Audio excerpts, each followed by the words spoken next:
Welcome to Auto Resolve. In this guide, I'll show you how to fix the Valorant when 152 error connection failed.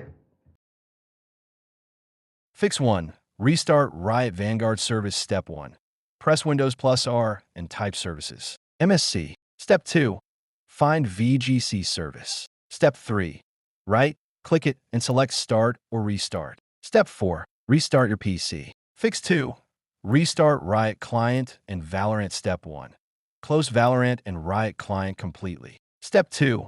Open Task Manager and end all Riot processes. Step 3. Reopen Riot Client and launch Valorant. Fix 3. Disable VPN and proxy. Step 1. Turn off any VPN app. Step 2. Go to Settings, Network Proxy. Step 3. Turn proxy off. Fix 4.